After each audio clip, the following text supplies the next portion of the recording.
ایک نئی طوفان سی کہانی جہاں محبت اور بدلہ ایک ہی راستے پر چل رہے ہیں اور حیا جس نے اپنی چالاکی سے سب کو پریشان کر دیا اب خود اپنے ہی جال میں پھنسنے والی ہے۔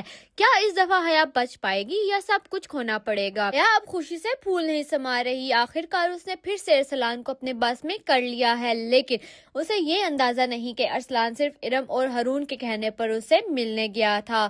اب ارسلان سمجھ گیا ہے کہ حیا اتنی آسانی سے پیچھا نہیں چھوڑے گی۔ وہ ارم سے صلاح مشورہ کرے گا اور ارم مجبوراً کہہ دے گی کہ اس سے مل لو، کیونکہ ارم اور ہارون دونوں کو خوف ہے کہ اگر ارسلان نے منع کیا تو حیا کسی اور طریقے سے ارم کو ذلیل کر دے گی۔ ارم کو بچانے کے لیے ہارون ارسلان کو وہ سب کرنے کے لیے کہے گا جو ارسلان کرنا نہیں چاہتا، مگر ارسلان اب ہارون کی بات سمجھ جائے گا اور حیا کے ساتھ خود اس کے ہی کھیل میں کھیلنا شروع کرے گا۔ حیا سمجھے گی کہ سب اس کی مٹھی میں ہے اور ارم کو سامنے آ کر اسے دھمکی دے گی کہ اس دفعہ میں تجھے صرف گھر سے نہیں طلاق کے ساتھ باہر نکال دوں گی۔ دوسری طرف مبارک مسرور اب بھی حیا کی باتوں پر یقین کر رہی ہے، سمجھتی ہے کہ حیا اس کی دوست ہے، لیکن سائمہ اور رفعت اب سب کچھ جانتے ہیں اور روحان کو بھی ایک شک ہونے لگا ہے کہ حیا کچھ چھپا رہی ہے۔ روحان کے ذہن میں ایک سوال بار بار گونجتا ہے، حیا اصل میں چاہتی کیا ہے؟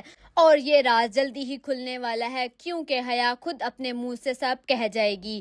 جب اس کا سچ دنیا کے سامنے آئے گا تو وہ روئے گی، منت کرے گی، مگر اب کوئی اس کی بات ماننے والا نہیں۔ دکشا بیگم پہلے ہی اس کے لیے سب راستے بند کر چکی ہے۔ بے چینی اور شرم سے پریشان حیا بے ہوشی کے ناٹک کرے گی اور اسی وقت سب کو معلوم ہوگا کہ حیا ماں بننے والی ہے۔ اس نئی خبر کے ساتھ حیا ایک بار پھر سے اس گھر میں اپنی جگہ مضبوط کر لے گی۔ تو کیا حیا پھر سے سب پر حاوی ہو جائے گی یا اس دفعہ اس کا کھیل ختم ہو جائے گا؟